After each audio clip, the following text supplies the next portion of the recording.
Hello everyone, and welcome to the second installment of Sex Coach Mansplaining E-Girls, the continuation of my expert analysis on questions that you guys are asking these e-girls about women, about sex, about dating. The e-girls are then answering, and then I am then coming in as the expert with the, extremely normal-sized ego and explaining what the truth actually is, if these are good questions, providing my analysis, providing my feedback, and giving you guys all of the good stuff that you need. Last episode we learned a lot about e-girls and what they think and what they don't think, and I mansplained pretty well. This time, I am amping it up. I have the most pretentious outfit on I could think of so that I can mansplain to the best of my ability. So, let us begin. Why do you care so much about makeup, and what does it feel like on your face? Why do you care about makeup, and what does it feel like on your face? What kind of question is this? I mean,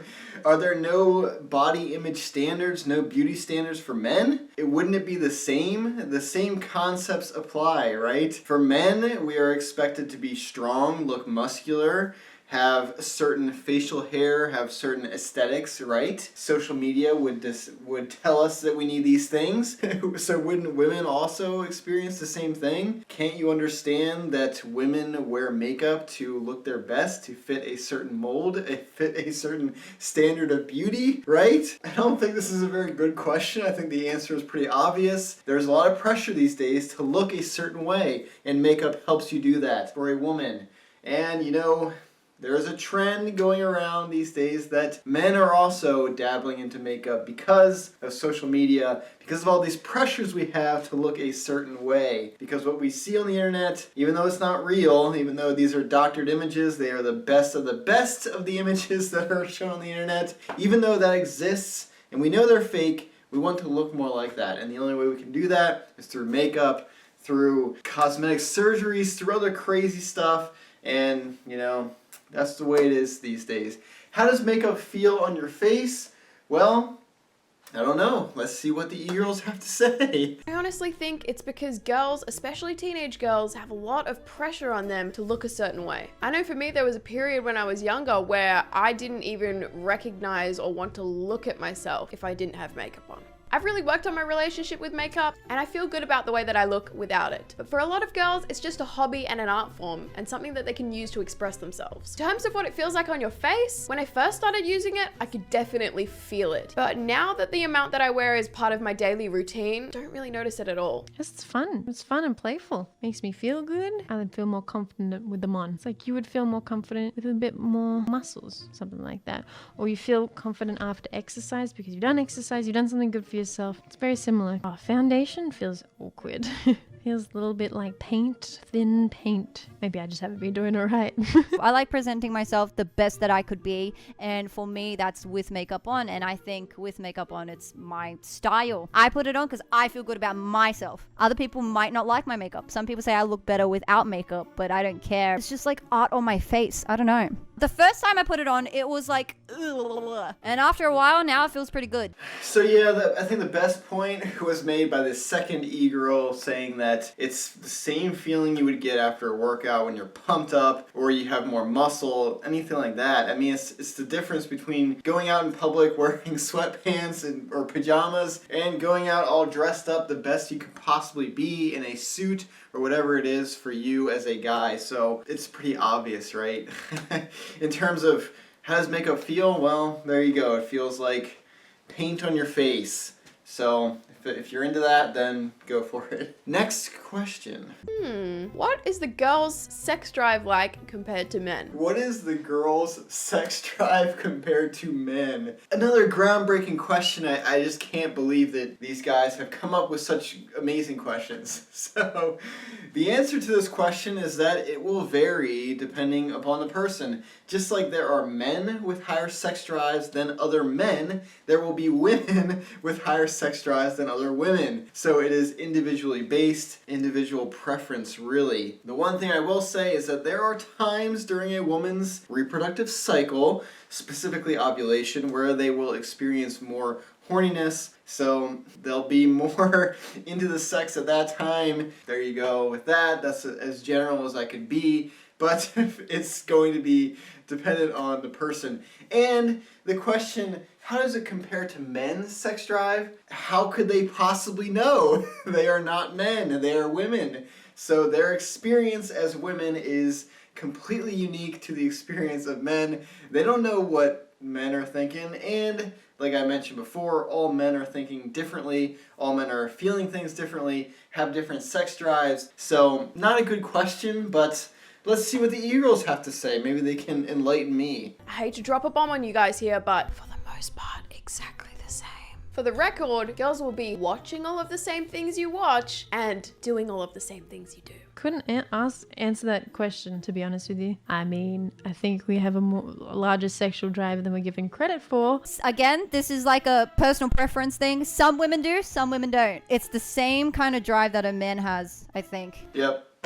No need for mansplaining here. They said exactly what I said. So there you go. Let's get some more intelligent questions, okay, guys? I mean, you're not representing us very well. How do I compliment a girl without coming off as creepy or her getting the wrong idea? This is a good question. The issue here is that we are going to get 3 different perspectives on this, because, again, this is going to depend on the person, going to depend on the situation, and depend on the context. Creepiness is so much dependent upon the context of the events. If the person is already feeling insecure, feeling awkward, then likely what you do is going to feel creepy unless you kind of mesh well with that person. The best advice I can possibly give to compliment anyone is to do a genuine compliment. Don't just make up something because you want to have them like you, because you think that you can pick them up by giving some random compliment, or something that you don't actually like. Say they're wearing some kind of shoe that you really don't care about, but you've heard on the internet that women like shoes and they like compliments about their shoes. So you're gonna compliment them about their shoes. That is the most risky compliment because it's not gonna be genuine, and people are pretty good at picking up on whether you are genuine or not, especially in compliments, especially in those social interactions where you are just meeting someone. We are very good at reading people extremely quickly on that. So I would say compliment someone genuinely, and don't make it creepy, and don't make it a sexual compliment in nature, because that is a surefire way to make it creepy. Other than that, it's going to be individual preference. It's going to be based on the situation, based on the context. That's just me mansplaining. Let's see what the e-girls have to say about how you should compliment them. It all depends on what you say and how you say it. I think it's a really important thing to practice that if you think something nice about somebody, tell them, even if it's a stranger. For instance, I know if somebody came up to me on the street and said, I just wanted to let you know that you look really lovely today, I'd be like, wow, thank you very much. Don't be forceful about it. Don't expect a reaction. Just, hey, your hair looks nice today. That's it. That's not creepy. It's flattering. And the worst part I hate is when you compliment a girl online and everyone calls you a simp. That's Legions of simp armies. This is a hard one. Don't be pushy. That's like the most important thing. Saying you're beautiful is so sweet. Keep it sweet and simple. Don't do it back to back to back in the DMs. That's when it starts looking crazy. Okay, that was some good stuff that we learned. So don't be pushy. I don't know what that means. I guess it's what the one girl said about expecting something in return to your compliment. Compliments should be genuine. It should just be that. It should just be, I like this thing about you, and I'm just going to tell you. And you don't expect anything in return. I think a lot of the times guys will compliment a girl, say they're pretty or whatever it is, or hot or sexy, and then the girl is like, oh, thanks. And then they move on with their day. And it made their day, and they are happy about it. But the guy's like, well, wait a minute. I gave you a compliment. Where's my blowjob, dude? So I think that is probably a surefire way to be creepy, and probably not the best way to go about complimenting people. You should just be genuine. You should not expect anything in return, and you shouldn't rapid fire compliments like the last e-girl said, where you're just like, you're hot, you're sexy, you're amazing, I love you, and it's just in succession, and the girl is like, okay, I get it, you're obsessed with me, that is creepy. What do you look for in a guy? Feels kind of weird to just ask girls that. What do you look for in a guy? So again, individual preference, but I will outline a couple of things that women seem to look for. Women want guys that are ambitious, they want guys that are confident, they want guys that are competent, And they want guys that are good at social interactions. So either they have a sense of humor, or they have some sort of charisma, or they can just, even if they're an introvert, they can handle themselves well in a social environment, and they're not going to be awkward or embarrassing to be around. They're also not going to be rude to service people, or if you're out with them on a date, to your waitress or waiter. And so that's basically it. They want someone that has some drive, some ambition, some passion, something they are working toward, someone that is confident in who they are and not afraid to be themselves, not afraid to be their genuine self. And then they want someone that can socialize, that is nice, that is kind, and that is funny, has a sense of humor. That's pretty much going to apply to everyone. Other than that, it's going to be specific things that they're looking for, certain traits. And that's going to be really individually based, and it's just going to have to come down to dating that person, getting to know that person, seeing if you're compatible and you have those things. And that's what you guys are doing with girls also. You're looking for girls that have certain traits in general, usually, and then you are parsing out these little things as you guys get to know each other and date. So there's not like a certain thing that you need to do. I would just say those broad general topics are what people look for in a partner. That was me mansplaining, but let's let the e-girls e-splain. Differs for everyone. Personally, I'm really attracted to people who are ambitious and outgoing, motivated, intelligent, and funny. It tends to often be the same thing. Loyalty, humor, comfortability, kindness. Physically, it's harder to nail down because people can come in many different packages and can be sexy in different ways. If you can make me laugh, I'm good.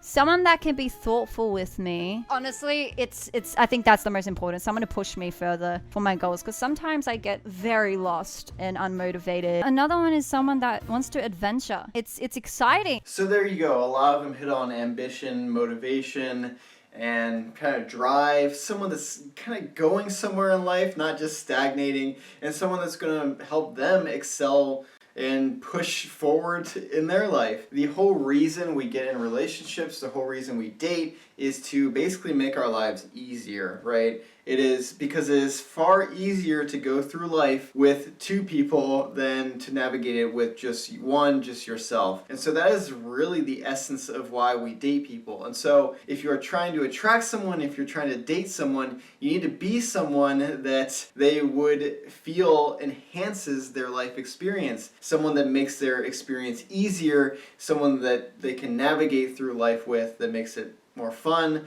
more happy, and and more motivating to do better things. So that basically does it. I am completely mansplained out for this video, so we will have to continue this because there is more to this video than what I have done so far, so I will definitely return to this. If you like mansplaining from a sex coach like me, come back for more videos, watch my previous videos, and subscribe. And you will have a lot of videos coming your way because I am the busiest internet sex coach that I know. So anyway, I hope you enjoyed my mansplaining. Thank you so much for watching, and I hope to see you guys in the next video. Bye, guys.